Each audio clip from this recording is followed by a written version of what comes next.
छुट्टा ही रंगा बिल्ला लोग जो दोनों हैं, शाह और शहंशाह, तो ये तो आज़ाद हैं, छुट्टा साण हैं, घूमते चलेंगे, जहाँ मन करेगा वहाँ जाएंगे लोग। 243 सीट जीत लेंगे। कोई राम मंदिर है क्या? देश भर के लोगों को गुमराह करके राम मंदिर के नाम पर, अरे बेईमान लोग, रोजगार की बात करो ना। 24 के बाद सम्राट चौधरी कहाँ रहेंगे, पहले ये तय कर लेना। वो कितना लोगों को भाजपा पगड़ी बनवा दिया, अब पगड़ी नोचे में टाइम लगता है का? ताली और नहीं तो गाली। ताली चचा भतीजा के लिए बज रहा था, और गाली जो बिहार का युवा जो देगा वो इन लोगों के लिए देगा। नमस्कार, आप देख रहे हैं आरएडी न्यूज। मैं हूं योगेश चक्रवर्ती। केंद्रीय गृह मंत्री अमित शाह 7वीं बार 5 नवंबर को बिहार पहुंच रहे हैं और बिहार की धरती से वो इंडिया गठबंधन के खिलाफ शंखनाद करने वाले हैं। उनका कहना है कि यही जहां से इंडिया गठबंधन का निर्माण शुरू हुआ है, वहीं से उसकी विदाई का हम शंखनाद करने आ रहे हैं। इसी मसले पर हम बात करते हैं आरजेडी के राष्ट्रीय महासचिव बिन्नू यादव जी के साथ, जो इस वक्त हमारे साथ हैं। 7वीं बार केंद्रीय गृह मंत्री अमित शाह आ रहे हैं और इंडिया गठबंधन की विदाई के लिए, उसके खात्मे के लिए शंखनाद यहाँ से आकर करने वाले हैं बिहार की धरती से। देखिए, देश के गृह मंत्री हैं, भारत का एक हिस्सा है बिहार। आने जाने की पाबंदी यहाँ नहीं है, और न आने के लिए रोका है कोई, न जाने के लिए रोका है। दुर्भाग्य है इस देश का कि एक तरी पार भी, जो कभी तरी पार रहा हो, इस भारत देश का आज गृह मंत्री है। तो आप एक चीज़ समझ लीजिए कि उनकी सोच, मैं शंखनाद की बात बाद में करूंगा, पहले इनकी जो सोच है, अपने सोच से ये बताएं कि किस मुंह से बिहार आना, बार बार आ रहे हैं, 7वीं बार आ रहे हैं, 10वीं बार आए, 20 बार आए, आ करके बिहार के भलाई के लिए आपने क्या किया। अपने मंच के माध्यम से इन्होंने कभी नहीं बोलते हैं। अब ये बताइए कि आप बिहार को विशेष राज्य की दर्जा की बात थी, वो नहीं किए। बिहार के लोगों को गुमराह करके आप वोट ले लिए, फिर आएंगे, फिर कोई बात ऐसा बोलेंगे जिससे कि लोग गुमराह हो और इनके रास्ते पे चले। ये जितना भी बार आएंगे, बिहार के लोग अब मन बना लिए हैं कि इनका जो पुराना वादा था, जिसको बाद में ये कह दिए कि हम जुमला बोलते हैं, तो ऐसे गृह मंत्री का, ऐसे जो गृह मंत्री हैं, जो भारत सरकार के गृह मंत्री हैं, वो आ करके यहाँ के लोग जो है क्या उम्मीद रखेंगे? फिर आगे कुछ बोल देंगे, मिलना तो कुछ है नहीं। अरे जब हमको विशेष राज्य का दर्जा नहीं दिए, 2 करोड़ लोगों को रोजगार नहीं दिए, बोलने नहीं आ रहा है सर, शंखनाद करने आ रहा है। आपकी लोगों की जो टीम बनी है इंडिया गठबंधन, उसकी विदाई के लिए शंखनाद होगा। अरे पहले तो इंडिया गठबंधन से कुछ, अभी 5 गो राज्यों में ही लड़ के देख लेना। इंडिया गठबंधन को 5 राज्यों में हरा करके ये पहले आए, और आने जाने के लिए कोई मना नहीं है। आके शंखनाद करें या यहाँ जो कर लें, शंखनाद तो कई बार इन लोगों ने करके गया, क्या हुआ उसका रिजल्ट? आप शंखनाद करते कि जो गरीब लोग हैं उनको हम 15 लाख रुपया जो देने का वादा किए हैं, मैं यहीं से शंखनाद करता हूं कि देश भर के लोगों को दूंगा। आप ये शंखनाद करते कि जो बेरोजगार लोगों को नौकरी की बात किए थे, उनको रोजगार देंगे, उनको नौकरी देंगे, तो समझ में आती है हम लोगों को। शंखनाद करने के लिए तो भाई, यदि छुट्टा ही रंगा बिल्ला लोग जो दोनों हैं, शाह और शहंशाह, तो ये तो आज़ाद हैं, छुट्टा साण हैं, घूमते चलेंगे, जहाँ मन करेगा वहाँ जाएंगे लोग। तो इन लोगों का जो कथनी और करनी है, शंखनाथ तो गरीब के हित में क्या कर रहे हैं, बिहार जैसे बीमारू राज्य के हित में क्या कर रहे हैं। अरे राज्य तो अपने संसाधन से आगे बढ़ गया है, आपका क्या योगदान है। आपने जो जो वादा किया उस पर तो कभी खरे नहीं उतरे। बिहार की भोली भाली जनता को फिर शंखनाद के माध्यम से ठगने का काम करेंगे। अब बिहार की जनता उतनी ना समझ नहीं है, इन लोगों की चालाकियों को समझ गई है। इन लोगों के बहकावे में जनता कभी नहीं आएगी बिहार की। जिस तरह से आप लोग 1,20,336 लोगों की अभी नियुक्ति पत्र बांटे हैं मुख्यमंत्री ने कल ही, और उतना ही और वैकेंसी का ऐलान किया गया है, लेकिन बीजेपी कह रही है कि इस पूरे कार्यक्रम में फर्जीवाड़ा हुआ है। महज 25,000 नई नियुक्तियां हुई हैं। पहले तो आपके चैनल के माध्यम से जो नए अभ्यर्थी जिनका सिलेक्शन हुआ है, जिनका नियुक्ति पत्र मिला है, मैं आपके माध्यम से उन सब लोगों को बधाई देता हूं। और रह गई बात फर्जीवाड़े की, तो हमारे नेता कल कहे हैं, आदरणीय नीतीश कुमार भी कल मुख्यमंत्री जी कहे हैं कि हम विकास के लिए जाने जाते हैं। हम जो काम राज्य के हित में, अभ्यर्थी के हित में, बिहार की जनता के हित में, बिहार के युवाओं के हित में जो काम हुआ वो हमने किया। अब फर्जीवाड़ा कौन है, क्या है, अगर कोई फर्जीवाड़ा इनको लगता है, साक्ष्य देंगे तो उन पर कार्रवाई होगी। और अनर्गल अगर विधवा विलाप करेंगे तो इनकी सोच है अपना, ये तो हमेशा विधवा विलाप करते हैं। नीतीश कुमार, तेजस्वी यादव एक कमिटमेंट के साथ आए थे, बिहार के नौजवानों की रोजगार की बात किए थे, और तेजस्वी यादव जी ने कहा था कि मैं 10 लाख युवाओं को नौकरी दूंगा। उससे भी एक कदम आगे बढ़ करके माननीय मुख्यमंत्री नीतीश कुमार जी ने घोषणा किया कि 10 लाख नौकरी दूंगा और 10 लाख लोगों को रोजगार दूंगा। तो हम तो अग्रसर उस पर बढ़े हैं आगे।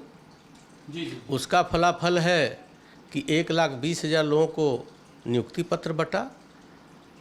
तो उसमें इन लोगों को दर्द हो रहा है, चूँकि 17 साल 18 साल नीतीश कुमार जी के साथ भारतीय जनता पार्टी के लोग सरकार में शामिल रहे। ये लोग उनको हमेशा बरगलाए रखे, जब नौकरी की बात करते थे, जब रोजगार की बात करते थे, तब ये लोग कहते थे कि राज्य कोष में पैसा नहीं है, ठेका पर कर लीजिए। और ये सब गुमराह करके नीतीश कुमार को 17 साल रखे। अब जैसे ही आज़ादी वहाँ से मिली, और देखिए कि आदरणीय तेजस्वी यादव, आदरणीय मुख्यमंत्री नीतीश कुमार जी की जब जोड़ी साथ में जमी, तो देखिए तरक्की की ओर बिहार है कि नहीं।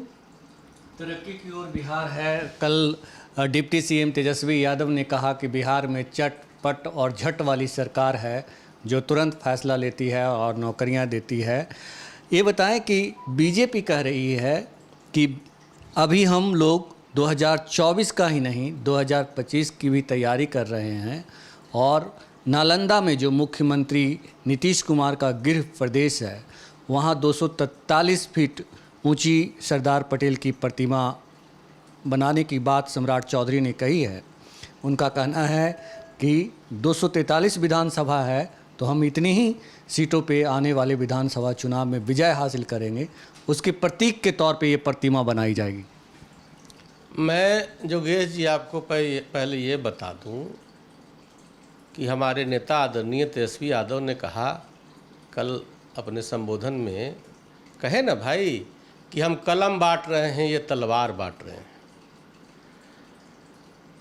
अगर पटेल साहब का प्रतिमा 243 फुट का लगवाते हैं तो ये जो कदम है इनका बहुत सराहनीय कदम है। पटेल साहब का जो प्रतिमा लगेगा तो सराहनीय कदम है, लगाए ना। और 2024 में जब ये आएंगे तब न 25 की परिकल्पना करेंगे। पहले बिहार की जनता को जो झांसा दिए हैं, जिस झांसा में 9, 14 ये सब जो 10 साल खींच लिए हैं, 14 के बाद जो अभी 24 में इनका जो हश्र होना है, पटेल साहब की प्रतिमा तो लगनी ही चाहिए। सरदार वल्लभ भाई पटेल देश के हर लोगों के दिल में बसते हैं, तो लगनी चाहिए। लेकिन ये कह देना कि 243 का लगाऊंगा तो 243 सीट जीत लेंगे, कोई राम मंदिर है क्या? देश भर के लोगों को गुमराह करके राम मंदिर के नाम पर, अरे बेईमान लोग, रोजगार की बात करो ना। अब 243 फीट की प्रतिमा लग जाए, स्वागत योग्य कदम है उनका। भारत के हर व्यक्ति के दिलों में उनका स्थान है, वो स्वागत योग्य है। रोजगार की बात क्यों नहीं करते हो? 2 करोड़ लोगों को नौकरी दे करके, 15 लाख रुपया दे करके आप देश के सत्ता में आए, फिर गुमराही की राह पर लेके चले हम लोगों को, बिहार के लोगों को। बिहार के लोग, देश के लोग अब आपको कभी माफ़ उफ नहीं करने जा रहा है। आप जिस तरह से वैचारिक बात कीजिए ना, वैचारिक बात होनी चाहिए। हमको भूख लगा है तो आप जहर की पुड़िया दीजिएगा, खाना दीजिएगा ना। हम बेरोजगार हैं, रोजगार की मांग करते हैं। तो इन लोगों का, ये जो लोग हैं ना, दिग्भ्रमित करने के लिए जाने जाते हैं। और 2024 में इनका हिसाब जनता चुकता कर देगा। 25 की बात तो बहुत दूर है। आदरणीय नीतीश कुमार, आदरणीय तेजस्वी यादव के जब हवा बेव चलेगा ना, तो ये लोग कहाँ दिखाई देंगे, पहले इसको ये लोग सोचें ना कि हम कहाँ रहेंगे। जी, आप वेव की बात कर रहे हैं, लेकिन बीजेपी ही नहीं, मीडिया में भी ये खबर है, आरजेडी जेडीयू में सब कुछ सही नहीं है। चाचा भतीजे के बीच खाई जो है लगातार बढ़ रही है। अच्छा, एक चीज़ बताइए, कल गांधी मैदान में नहीं थे चाचा भतीजा? कल थे ना? कल तो दोनों आदमी थे साथ में। तो सरकार जो है चल रहा है बढ़िया से, तो इन लोगों को लग रहा है कि किसी तरह खलन डालो, किसी तरह गुमराह करो लोगों को। ये गुमराह होने वाला जोड़ी नहीं है। ये चाचा भतीजा का जो सरकार है 2024 में इनको उखाड़ेगी। अब 25 में ये लोग कहाँ रहेंगे? 25 की कर पर। अच्छा, एक चीज़ बताइए, अगर सत्ता में आए तब न कह रहे हैं कि 243 जी, और नहीं आएंगे तब? ये पूछ लीजिएगा आदरणीय सम्राट चौधरी जी से कि बहुत जो बढ़ के बोल रहे हैं, बहक के, बिहार की जनता इनका हिसाब लेगी।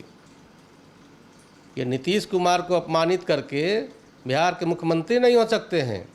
नीतीश कुमार 12.5 करोड़ के दिलों में राज करने वाले लोग हैं, उनको आप गाली दे रहे हैं मीडिया के माध्यम से। ये बिहार के लोग कभी बर्दाश्त नहीं करेंगे। मैं आपके चैनल से उनको आगाह करना चाहता हूँ कि बहुत बढ़ के बोलना ठीक नहीं है। जी, बिन्नू जी, ये बताएं सर कि जिस तरह से कल जब नवनियुक्त शिक्षकों को नियुक्ति पत्र बांटी जा रही थी, तालियों की गड़गड़ाहट से पूरा गांधी मैदान गूंज रहा था। क्या संदेश है? लग रहा है कि आने वाला जो दिन है वो जेडीयू और आरजेडी के लिए बहुत ही उज्जवल है, बिहार की जनता उनके साथ है। अच्छा, एक चीज़ बताइए, ताली और नहीं तो गाली? ताली चचा भतीजा के लिए बज रहा था और गाली जो बिहार का युवा जो देगा वो इन लोगों के लिए देगा। तो ताली हमारे लिए है, गाली जो बचा हुआ है वो ये जो उस पर अभी सवाल खड़े कर रहे हैं उन लोगों के लिए रहेगा। और युवा जो है ना, इस बार जो है इनके किसी झूठे वादे और झूठे बहलावे में नहीं आने जा रहा है। मैं आपको बता देना चाहता हूं कि मन बना लिया है लोग। चुनाव जब ये लोग करा लें, चुनाव जैसे ही कराएंगे इन लोगों की अपनी हैसियत पता चल जाएगी और उसके बाद ये लोग कहाँ मुंह छुपा कर रहेंगे पता नहीं चलेगा इन लोगों। आप हैसियत की बात कर रहे हैं, चुनाव की बात कर रहे हैं, 2024 की बात कर रहे हैं आप? बिल्कुल 2024 की बात मैं कर रहा हूँ। 2024 की बात मैं बिल्कुल कर रहा हूँ। 2024 में ये लोग क्या करेंगे और कहाँ रहेंगे, इन लोगों को खुद इनको पता नहीं है कि हम कहाँ रहेंगे। ये पगड़ी बांध के जो घूम रहे हैं ना, इस 24 के बाद इनको लतिया के हटा देगा लोग। इस 24 के बाद सम्राट चौधरी कहाँ रहेंगे पहले ये तय कर लेना। वो कितना लोगों को भाजपा पगड़ी बनवा दिया। अब पगड़ी नोचे में टाइम लगता है का, तुरंत नोच लेगा। और फिर जो बरबर के बोल रहे हैं, नीतीश कुमार को जो गाली बक रहे हैं, इसलिए ना गाली बक रहे हैं, इसलिए ना अपमानित कर रहे हैं। काहे के लिए अपमानित कर रहे हैं? इसलिए अपमानित कर रहे हैं कि हम अगला मुख्यमंत्री होंगे। अरे लव कुश का जो समीकरण है उसका नेता नीतीश कुमार है। सम्राट कहाँ से नेता हो गए? सम्राट कभी लव कुश के नेता हो ही नहीं सकते हैं।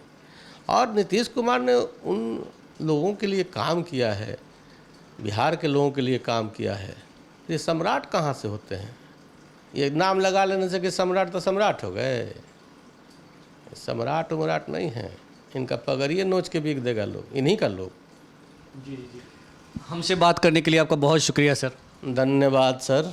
तो ये थे आरजेडी के राष्ट्रीय महासचिव बिन्नू यादव जी, जिनका साफ कहना था कि बिहार में राजनीति करने वाला कोई भी नेता, चाहे वो बीजेपी के मौजूदा प्रदेश अध्यक्ष सम्राट चौधरी ही क्यों ना हो, वो मुख्यमंत्री नीतीश कुमार को अपमानित कर नेता नहीं बन सकता। मुख्यमंत्री तो दूर की बात है, क्योंकि जो समीकरण है लव कुश का, वो पूरी तरह से सीएम नीतीश के साथ है।